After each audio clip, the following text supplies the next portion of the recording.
Hello बच्चों, एक बार फिर से आप सभी का स्वागत है आपके इस प्यारे से यूट्यूब चैनल कोडोलॉजी वर्ल्ड पे। बच्चों, आज की इस वीडियो हम लोग M2R5 वेब डिजाइनिंग के महत्वपूर्ण 30 सवाल डिस्कस करने वाले हैं, जो कि आपके पेपर के पॉइंट ऑफ व्यू से बहुत ज्यादा इंपॉर्टेंट होने वाले हैं। क्योंकि लैंग्वेज आपके साथ कैसे खेलती है, थियोरेटिकल क्वेश्चन आपसे कैसे पूछे जाते हैं, आज आप इस पेपर में देखने वाले हैं। बिना समय को बर्बाद करते हुए हम लोग सबसे पहले क्वेश्चन की बात करते हैं। कह रहा है which of the following is used to read a HTML page and render it. इनमें से कौन सा HTML पेज को पढ़ने और रेंडर करने के लिए इस्तेमाल किया जाता है? तो हमको पता है हम लोग कोडिंग कहाँ करते हैं, नोटपैड पे करते हैं, notepad plus plus, VS code, Sublime text editor पर कोडिंग करते हैं। लेकिन जब रिजल्ट देखना होता है तो हम लोग किसके पास जाते हैं? हम लोग जाते हैं वेब ब्राउजर के पास। और वेब ब्राउजर का एग्जाम्पल क्या हो जाएगा? गूगल क्रोम हो गया, माइक्रोसॉफ्ट एज हो गया, मोजिल्ला फायरफॉक्स हो गया, इंटरनेट एक्सप्लोरर हो गया, ये सब नेटस्केप नेविगेटर हो गया। ये सब हमारे क्या है बच्चों? ब्राउजर्स हैं। तो ये आपको याद रखना है। ठीक है, क्वेश्चन नंबर 1 का सही जवाब ए हो जाएगा। आगे कह रहा है डीएनएस। पहली बात तो याद रखिए, डीएनएस का पूरा नाम होता है डोमेन नेम सिस्टम। और जो डोमेन नेम सिस्टम क्या होता है, वो क्या करता है? डोमेन नेम को आईपी एड्रेस में बदलता है और आईपी एड्रेस को डोमेन नेम में बदलता है। मतलब आईपी एड्रेस को डोमेन नेम में और डोमेन नेम को आईपी एड्रेस में। तो इस क्वेश्चन का सही जवाब क्या हो जाएगा? Both B, A and B इस क्वेश्चन का राइट आंसर हो जाएगा।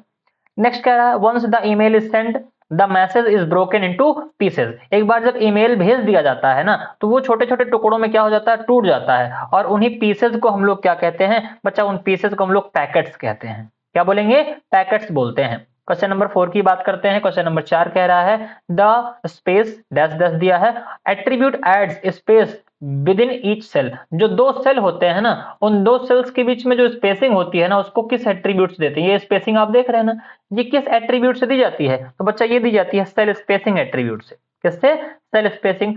सर सेल पैडिंग क्या करता है ये भी बता दीजिए। तो सेल, ऐसे आपका सेल लिखा हुआ है ना, इस सेल के अंदर कंटेंट लिखते हैं हम लोग। तो ये कंटेंट और सेल के बॉर्डर के बीच की स्पेसिंग कौन बताता है? Cell padding. ये आपका कंटेंट हुआ और ये बॉर्डर हुआ, इनके बीच में जो स्पेसिंग आई है ना, इसी को कौन बताएगा? सेल पैडिंग बताएगा। ठीक है ना, विड्थ और अलाइन आपको पता होगा।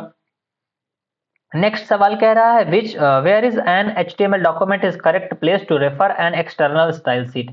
एक्सटर्नल स्टाइल सीट को रेफर करने के लिए HTML में कौन सा पार्ट बेस्ट होता है? तो हमने आपको बताया था एक्सटर्नल स्टाइल सीट के लिए हम लोग कौन सा टैग यूज करते हैं? लिंक टैग यूज करते हैं। कौन सा टैग है? Link tag. अब लिंक टैग कहां लगता है सर? लिंक टैग लगता है हेड सेक्शन में। कहां लगता है? हेड सेक्शन में लगता है। ये आपको याद रखना है। ठीक। और बॉडी टैग हमारा क्या होता है? तो इसको भी हमने आपको बता रखा है, ये लार्जेस्ट पार्ट है। ये क्या है? लार्जेस्ट पार्ट है। और जिसके अंदर आपका जो डेटा है ना, वो शो होता है। इसके अंदर लिखा गया डेटा क्या होता है? शो होता है। ये आपको याद रखना है। बात समझ में आ गई। क्वेश्चन नंबर 6 कह रहा है to write hello word in an alert box. Alert box में आपको हेलो वर्ड लिखना है। अलर्ट बॉक्स फंक्शन कहाँ का है? जावा स्क्रिप्ट का है। तो उसके लिए आपको क्या करना पड़ेगा? उसके लिए आपको सिंपल से तरीके से लिख देना है अलर्ट। क्या लिख देना है? अलर्ट। क्वेश्चन नंबर 6 का सही जवाब हो जाएगा ए। अलर्ट के अंदर आप डायरेक्टली लिख दीजिए हेलो वर्ड और आपका मैसेज अलर्ट बॉक्स के रूप में आ जाएगा। क्वेश्चन नंबर 7 कह रहा है which of the following is a filter in angular JS. Angular JS में इनमें से कौन सा फिल्टर है? तो ये हमने आपको पढ़ाया हुआ है। डेट हो गया, करेंसी हो गया, अपर केस हो गया, ये सब हमारे क्या होते हैं? एंगुलर जेएस के फिल्टर होते हैं। ये आपको याद रखना है। ठीक। उसके बाद कह रहा है it is the faster to render HTML and CSS then to interpret and execute JavaScript. क्या जो जावास्क्रिप्ट है ना,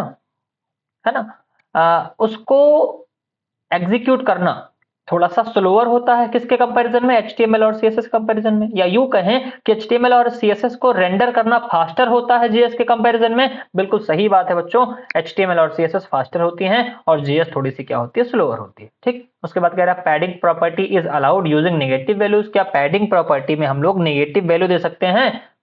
तो ये चीज गड़बड़ है, ये बात क्या है? गलत है। ठीक है ना, हम लोग पैडिंग प्रॉपर्टी में नेगेटिव वैल्यू नहीं देते हैं। ये इसका जवाब क्या हो जाएगा? फॉल्स हो जाएगा। फिर कह रहा है JavaScript is the same as Java. क्या जावास्क्रिप्ट जावा के बराबर है, सेम है? तो नहीं। ठीक है ना, इसके बारे में बहुत सारे मिथ भी होते हैं। कुछ लोग कहते हैं हाँ, कुछ लोग कहते हैं नहीं। मैं कहता हूं नहीं है, और इसका जो जवाब हो जाएगा वो हो जाएगा फॉल्स। क्यों नहीं है? क्योंकि भैया जो जेएस है ना, वो एक ऑब्जेक्ट बेस्ड लैंग्वेज है। कैसी लैंग्वेज है? ऑब्जेक्ट बेस्ड लैंग्वेज है। और जो हमारी जावा होती है वो ऑब्जेक्ट ओरिएंटेड होती है। क्या होती है? ऑब्जेक्ट ओरिएंटेड प्रोग्रामिंग लैंग्वेज होती है। ये आपको याद रखना है। ठीक है ना सर, ऑब्जेक्ट ओरिएंटेड और ऑब्जेक्ट बेस्ड में क्या अंतर है? तो जो ऊप्स होती है इसमें इनहेरिटेंस वगैरह की चीजें फॉलो करती हैं। ठीक, पॉलीमॉर्फिज्म हो गया, इनहेरिटेंस हो गया, ये सब चीजें इसमें अप्लाई होती हैं और ये काम करती है, जबकि वो ऑब्जेक्ट बेस्ड जो है ये उस पे वर्क नहीं कर पाता है। ठीक, तो ये आपको याद रखना है। फिर कह रहा है Angular JS is entirely based on HTML and JavaScript. क्या एंगुलर जीएस जो है वो टोटली बेस्ड है एचटीएमएल और जावास्क्रिप्ट पर? नहीं भैया, एंगुलर जीएस एचटीएमएल पर बेस्ड नहीं है। वो किस पर केवल बेस्ड है? वो केवल और केवल बेस्ड है जावास्क्रिप्ट पर। तो इस क्वेश्चन में भी क्या हो जाएगा? फॉल्स हो जाएगा। आगे बात करते हैं क्वेश्चन नंबर 12। क्वेश्चन नंबर 12 कह रहा है telnet protocol is working on port number 24। क्या टेलनेट प्रोटोकॉल पोर्ट नंबर 24 पर वर्क करता है? नहीं, तो ये टेलनेट प्रोटोकॉल पोर्ट नंबर 24 पर वर्क नहीं करता। तो इसका जवाब क्या हो जाएगा? फॉल्स। आपको कमेंट बॉक्स में बताना है कि टेलनेट जो है ना वो किस पोर्ट पर वर्क करता है। कमेंट बॉक्स में आप हमको ये जरूर बताएंगे।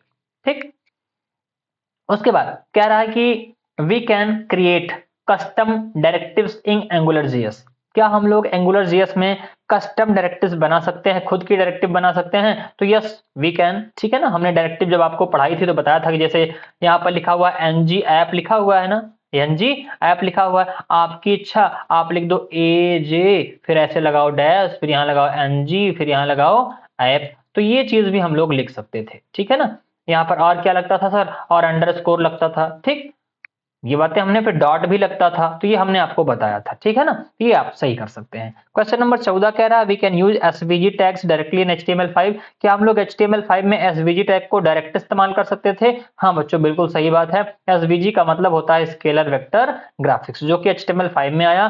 कब आया था? सन 2014 में आया था। ठीक है ना। क्वेश्चन नंबर 15 कह रहा the CSS float property is not a positioning property. क्या सीएसएस में जो फ्लोट प्रॉपर्टी है वो एक पोजीशनिंग प्रॉपर्टी नहीं है? तो बच्चा बिल्कुल सही बात है। सीएसएस की जो फ्लोट प्रॉपर्टी है उसको हम लोग पोजीशन प्रॉपर्टी नहीं मानते हैं। ठीक है ना, ये फ्लोट कराती है वो या तो लेफ्ट कराएगी या तो राइट कराएगी, बस। तो उसको हम नहीं कह सकते कि वो पोजीशन को डिसाइड कर रही है। आगे आइए, क्या रहा question number 16। In HTML5 6 new semantic attributes were introduced. क्या HTML5 में 6 नए सिमेंटिक एट्रीब्यूट्स इंट्रोड्यूस हुए? बिल्कुल सही बात है। HTML5 जब आई 2014 में तो इसमें 6 जो है वो नए सिमेंटिक एट्रीब्यूट्स इस्तेमाल हुए। ठीक है ना। क्वेश्चन नंबर 17 की बात कह रहा है form dash tag descriptive from dash tag descriptive list start.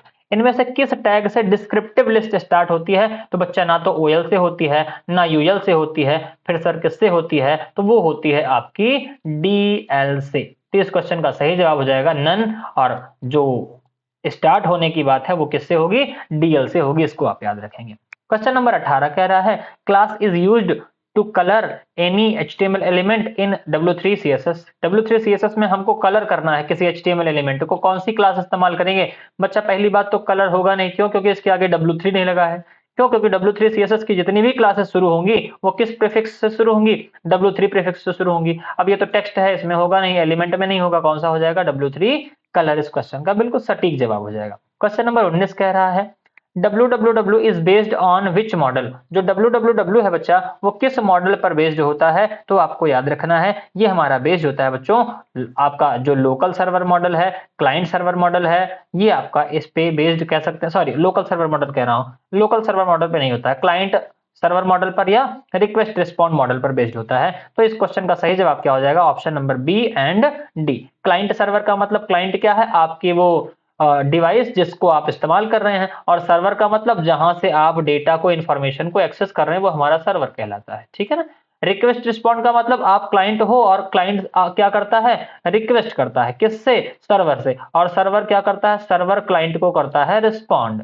ठीक है ना, क्या करता है? रिस्पॉन्ड करता है। ये आपको याद रखनी है। बात समझ में आ गई ना? तो ये हमारा क्या हो जाएगा? क्लाइंट सर्वर मॉडल कह दो या रिक्वेस्ट रिस्पॉन्ड मॉडल कह दो, दोनों बात सेम हो गई। क्वेश्चन नंबर 20 कह रहा है एक डोमेन लिखा हुआ xxxx@yyyy.com, ये क्या है? तो ये आपको पता होना चाहिए, ये हमारा एक जेनेरिक डोमेन नेम हो। क्या ये हमारा एक जेनेरिक डोमेन नेम होता है? .com का मतलब हो जाता है इधर कॉमर्शियल। क्या हो जाएगा? कॉमर्शियल हो जाता है। ठीक, उसके बाद कह रहा है question number 21 CSS display is the property of CSS which controls the layout of the element. जो डिस्प्ले प्रॉपर्टी है, क्या वो HTML के लेआउट को कंट्रोल करती है? बिल्कुल सही बात है, HTML का लेआउट हम लोग इससे डिसाइड करते हैं। डिस्प्ले प्रॉपर्टी की सर 4 वैल्यू होती है। पहली वैल्यू हमारी हो गई कौन सी? इनलाइन। दूसरी वैल्यू हो गई ब्लॉक। तीसरी वैल्यू हो गई इनलाइन ब्लॉक। चौथी वैल्यू हो गई नन। ठीक है ना। और भी इसमें होती है टेबल वगैरह होती है, जो कि इसकी एक अदर ऑप्शनल एक्स्ट्रा वैल्यूज होती हैं, तो उनका इस्तेमाल करके आप क्या कर सकते हो? HTML के लेआउट को कंट्रोल कर सकते हो। क्वेश्चन नंबर 12 की बात करते हैं। कह रहा this is a networking device that passes data between networks having similar functions but dissimilar implementations. इनमें से कौन सा जो नेटवर्किंग डिवाइस है ना, वो क्या करता है? डेटा को पास करता है जिनके पास सिमिलर फंक्शन होते हैं बट इंप्लीमेंटेशन सिमिलर नहीं होती है। तो उसके लिए हम लोग किसका इस्तेमाल करते हैं? गेटवे का इस्तेमाल करते हैं। किस चीज का इस्तेमाल करेंगे? गेटवे का इस्तेमाल करेंगे। ठीक है ना। उसके बाद कह रहा द नन वैल्यू है ना, totally removes the elements from the page. क्या जो नन वैल्यू है वो टोटली रिमूव कर देता है पेज से? अब ये नन वैल्यू कहाँ की बात कर रहा है जानते हो? डिस्प्ले प्रॉपर्टी की बात कर रहा है बच्चा। वो टोटली रिमूव नहीं करता, उसको रिमूव करने के लिए कौन सी प्रॉपर्टी होती है? विजिबिलिटी होती है। कौन सी? विजिबिलिटी होती है। और विजिबिलिटी में हम लोग क्या लिखते हैं? विजिबिलिटी में लिख देते हैं हाइड, हिडन। ठीक है ना, ये आपको याद रखना है। ठीक।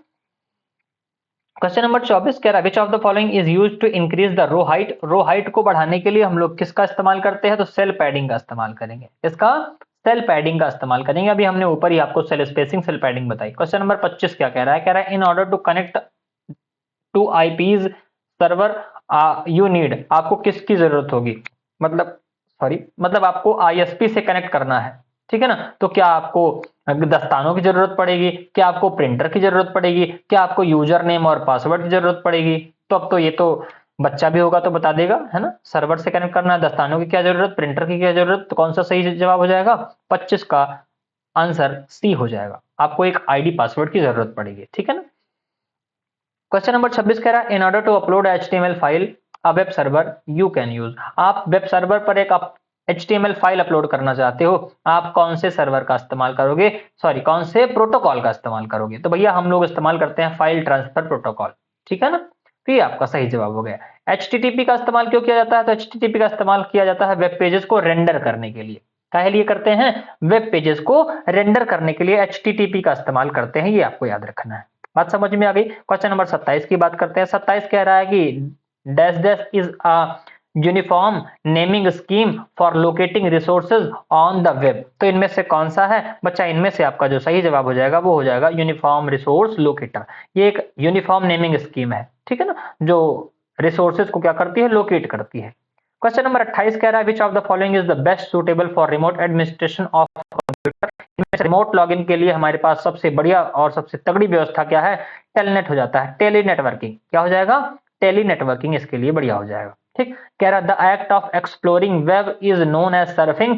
क्या वेब को एक्सप्लोर करना सर्फिंग कहलाता है? हाँ भैया, एक वेबसाइट से दूसरी वेबसाइट पर बंदर की तरह कूदना ही क्या कहलाता है? सर्फिंग कहलाता है। ये आपको याद रखना है। आगे कह रहा है XML uses predefined tags like HTML। क्या XHTML में भी हम लोग XML में एक्सटेंसिबल मार्कअप लैंग्वेज में भी हम लोग प्रीडिफाइंड टैग इस्तेमाल करते थे? नहीं, इसमें हम लोग टैग खुद से भी डिफाइन कर सकते थे। तो इस क्वेश्चन का जो सही जवाब हो जाएगा वो क्या हो जाएगा? वो आपका हो जाएगा फॉल्स। ठीक है ना। आपके लिए हमने एक होमवर्क दिया था और वो होमवर्क क्या है? वो होमवर्क भैया हमारा था कि जो आपका प्रोटोकॉल था एक कोई, ठीक है ना, वो किस पोर्ट पर काम करता है। अब मैं आपको याद रखना है, हमने आपसे एक पूछा था कि एक प्रोटोकॉल है, प्रोटोकॉल का मतलब टेलनेट था। कौन सा था? Telnet protocol. टेलनेट प्रोटोकॉल का पोर्ट नंबर क्या होता है? टेलनेट का पोर्ट नंबर आपको कमेंट बॉक्स में बताना है। ठीक है ना। तो आज के लिए इतना ही। ये 30 सवाल आपके महत्वपूर्ण रहे जो कि आपको याद रखने हैं।